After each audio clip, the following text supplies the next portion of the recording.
Michael, a single father, was left with his 8-year-old daughter after his wife died in a car accident.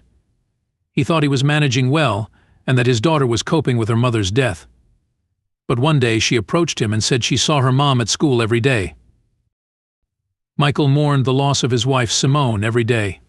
Just a few months ago, she had died in a car accident, but her body was never found because she had fallen into a river. This left Michael alone with his 8-year-old daughter Hannah. Determined to stay strong for her, Michael moved to another city to escape the painful memories that filled their old town. He knew Hannah had already lost her mother. He couldn't let her lose him, too. Hannah slowly adapted to her new school and even seemed happy. Michael, on the other hand, had to learn to be both a father and a mother. He taught himself how to style Hannah's hair, woke up early every morning to make her breakfast and pack her lunch, and even learned some ballet moves to practice with her at home. Simone had enrolled Hannah in ballet, believing she would be a great ballerina one day. Michael kept that dream alive, and it kept a part of Simone alive in her. Today Michael had finished work early and decided to pick up Hannah from school, a rare treat since she usually took the bus. He waited in the car outside the school, excitement bubbling inside him. Soon Hannah ran out of the school. Michael honked the horn to get her attention, and she waved cheerfully, sprinting toward the car. She hopped in, throwing her backpack onto the back seat. "Hi, Dad," Hannah said with a big smile as she got into the car. "Hi, sweetheart. How was school today?" Michael asked, starting to drive. "It was good. Everyone praised me for my math. All the work we did yesterday really helped," Hannah replied proudly. "I told you it would," Michael said with a smile. Hannah's smile faded. "But Mom still ignores me," she said sadly. Michael's heart skipped a beat. He hit the brakes harder than he meant to. "What do you mean, Hannah? Do you talk to her?" he asked, his voice full of worry. "Yes, every day," Hannah said.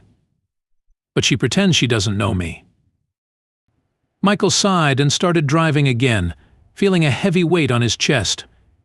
"Hannah, your mom is in a better place now. It's far away and she can't respond to you. But she hears everything you say and loves you very much." Hannah looked confused. "What do you mean?" "She's not far away. She's at school. I see her every day," she insisted. Michael glanced at her, puzzled. "What? I don't understand what you're talking about." Hannah groaned in frustration. "Dad, what's not to understand? Mom cleans our school every morning when I get there. But when I talk to her, she says she doesn't know me. I think she's mad because I want to quit ballet," she said. "You want to quit ballet?" Michael asked, surprised. "Yes, I don't like it anymore. Mom wanted me to do ballet, but now she doesn't even talk to me," Hannah said. "Hannah, you're not quitting ballet," Michael said firmly. "I will," Hannah shot back, her voice rising. "No," Michael shouted louder than he intended. Hannah's eyes widened in fear. He took a deep breath and softened his tone. "I'm sorry, but you're not quitting ballet. We're not discussing this." But Hannah started to say. Michael cut her off. "It's not up for discussion. Now let's go to school, and you show me your mom." "She's not there now. She only comes in the mornings," Hannah replied. "Then tomorrow I'll go to school with you and you can show me," Michael said, determined to understand what was going on. "Okay, you'll see I'm telling the truth." "You don't believe me now," Hannah said quietly. Michael sighed, his heart aching for his daughter. For the rest of the day, Michael couldn't find peace. His mind kept racing with thoughts of Hannah seeing visions of Simone. He had thought Hannah was coping well with her mother's death. She had been calm and cheerful since their move to the new city. But now it seemed he was wrong. The next day, Michael took Hannah to school and went inside with her. All morning, Hannah kept repeating that she wasn't lying and that he would soon see for himself. "Where is she?" Michael asked as they walked through the school corridors, his eyes scanning the halls. "I don't know. We need to find her," Hannah replied, looking around anxiously. They walked further, passing classrooms and offices. Suddenly Hannah shouted, "There!" "Mom," she pointed at a cleaner standing with her back to them. Michael froze, his heart pounding. From behind, the woman did look like Simone. Hannah ran up to her and gently tugged on her sleeve. Michael approached slowly, his mind racing. When the woman turned around, Michael realized it wasn't Simone. The resemblance had been uncanny from behind, but up close, it was clear she was a stranger. "Oh, you're not my mom," Hannah said. She stepped back, her shoulders slumping. "Unfortunately not, sweetie," the woman replied kindly, giving Hannah a gentle smile. After apologizing to the woman, Michael took Hannah's hand and led her aside. "Hannah, this isn't your mom. I know it's hard to lose her, but your mom is in a better place now and is always watching over you," he said softly. "I know this isn't Mom." "I'm not blind," Hannah said, her eyes filling with tears. "But she was here. I swear I saw her." "Okay," Michael sighed heavily, feeling the weight of her words. "You don't believe me," Hannah shouted, her voice echoing in the hallway. "Mom always believed me." She turned and ran away from Michael. "Hannah," he called after her, but she kept running, her small figure disappearing down the hall. Michael returned to his car, feeling a deep sense of guilt. He knew Hannah and Simone had a special bond. He realized he could never replace her mother, but he would try his best to be there for his daughter. Michael took time off work and scheduled an appointment with a psychologist for Hannah that very day after school. He picked her up and explained, "We're going to see a lady you can talk to about anything. She's here to help." Hannah crossed her arms and frowned, still angry with Michael. "I don't want to talk to anyone," she muttered. "I know you're upset, but this might help," Michael said gently as they drove to the psychologist's office. When they arrived, the psychologist greeted them warmly. "Hi, Hannah, I'm Dr. Stevens. Would you like to come with me?" she asked with a kind smile. Hannah glanced at Michael, then reluctantly followed Dr. Stevens. After an hour, Dr. Stevens came out to talk to Michael. She looked thoughtful and serious. "How did it go?" Michael asked, his voice filled with concern. "Dr. Stevens smiled reassuringly. "I don't see any signs of psychological issues. I don't think she's lying. Hannah genuinely believes she sees her mother at school." Michael frowned. "But that's impossible. Her mother is dead." "I understand, Dr. Stevens said, nodding. "But everyone grieves in their own way. Hannah might not be ready to let go of her mother. She could be seeing her in others." "What should I do?" Michael asked, feeling lost. "Support her. Believe her, Dr. Stevens advised. She's not lying to you. This is her reality right now." Michael nodded, taking a deep breath. "Okay, thank you." He picked up Hannah, and they headed home. On the way he glanced at her, noticing she seemed a bit calmer, less angry.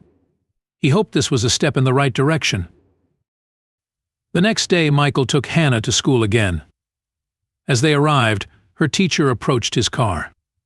"I have some of Hannah's drawings to show you," the teacher said. Michael got out of the car, curious. "Sure, let's see them," he replied, following the teacher. The teacher handed him a stack of drawings. Michael flipped through them, astonished. "These are amazing." "I didn't know Hannah could draw like this," he said, feeling a swell of pride. "She has real talent," the teacher agreed. Michael thanked the teacher and continued to look at the drawings as he walked into the hallway. He was so absorbed that he almost didn't notice what was in front of him. When he looked up, his heart nearly stopped. Standing there was Simone. Michael felt like he had forgotten how to breathe. His heart raced, and he couldn't move. Just then, Hannah ran out of her classroom, her face lighting up when she saw the woman. "Mom!" Hannah shouted, running towards the woman who looked exactly like her late mother. She turned to Michael with a triumphant smile. "I told you I was telling the truth." Michael stood frozen, his mind reeling. "Aha," he mumbled, unable to form any other words. The teacher called Hannah back, and she reluctantly returned to her classroom. Michael, still in shock, slowly approached the woman. "Simone," he asked, his voice shaking. The woman looked at him, clearly confused. "Excuse me," she said. "Simone, is it really you?" Michael asked again, his heart pounding. "I'm sorry, sir, but my name is Evelyn," the woman replied firmly. Michael's heart sank. "Evelyn," he repeated softly. "Sorry, I didn't hear you," Evelyn said, still looking puzzled. "How is this possible? How did you end up here?" Michael asked. "Sir, I really don't understand what you're talking about. I've never seen you before in my life. I think you must be mistaking me for someone else. I need to get back to work," Evelyn said, turning to leave. "You have a tattoo on your shoulder," Michael shouted, desperate. Evelyn stopped in her tracks, frozen. "A chrysanthemum," he added. Evelyn turned around slowly, her eyes wide with surprise. "How do you know that?"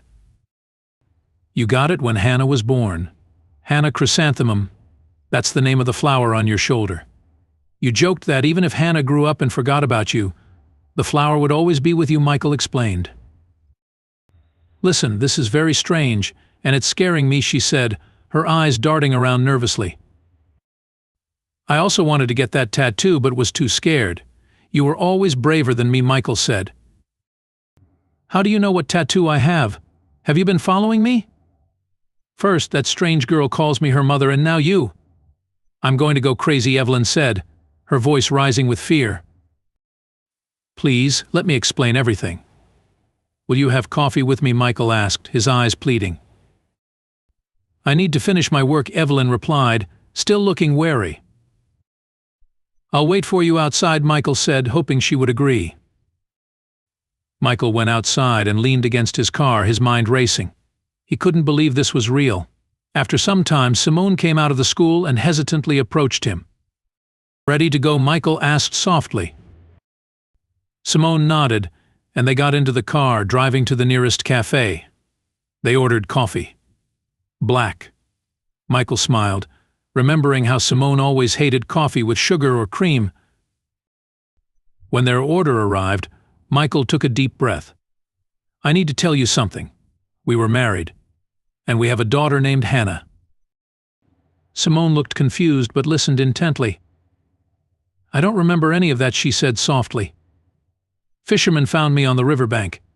They let me live with them, but I couldn't remember anything about my life, not even my name. I chose the name Evelyn, but I don't know why." Michael's eyes softened. "We wanted to name our next daughter Evelyn," he explained. Simone's eyes widened. "Really?" Michael nodded. "Yes. Hannah and I would love for you to come home with us. You don't have to decide now, but think about it." Simone looked down at her coffee. "Okay, I'll come with you, but I still don't remember anything." Michael smiled gently. "That's all right. We can figure it out together." Simone had been living with Michael and Hannah for a week. Hannah was very happy and constantly reminded Michael that she had been right.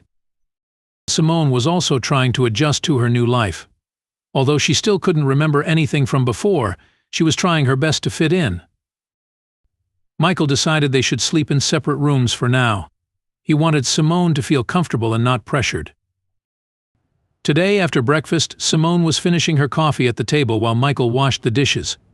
Hannah approached Simone with a serious look on her face. "Mom, will you be mad at me if I quit ballet?" Hannah asked. "Why would I be mad at you?" she asked, glancing at Michael, who stopped washing dishes to listen. "You liked watching me dance." "You wanted me to be a ballerina," Hannah said quietly. Simone smiled gently. "And what do you want to do?" she asked. Hannah's face lit up. "I want to draw." "Then you should draw," Simone said. She turned to Michael. "Do you think we could enroll her in an art school?" Michael smiled warmly. "Yes, definitely," he replied. "Yay," Hannah shouted. She hugged Simone tightly, then ran to Michael and hugged him before dashing off to her room. Simone watched her go, then cautiously approached Michael, holding her coffee cup. "Let me wash this," she offered. Michael took the cup from her hands. "It's okay, I'll wash it," he said with a smile. Simone smiled back but didn't move away. She continued to stand there, watching him. "Is everything okay?" Michael asked, noticing her hesitation. "Yes," Simone said softly. "I think I remembered something." Michael turned to face her. "What did you remember?" "We were standing by the sea and a dog ran up to us. It first knocked me over and then knocked down an arch we were standing under," Simone said. Michael laughed. "Yes, that was our wedding. The dog was Toby, my childhood pet. He adored you and couldn't contain his excitement. That was your favorite story from our wedding." Simone smiled. "I think it will still be my favorite story when I remember everything she said." Michael smiled back and Simone tentatively hugged him. Michael hugged her back, trying not to splash her with water and soap. He felt warmth and hope flood through him. Just a few weeks ago, he couldn't have imagined feeling this happy again. As he held her, he realized how much he had missed this closeness.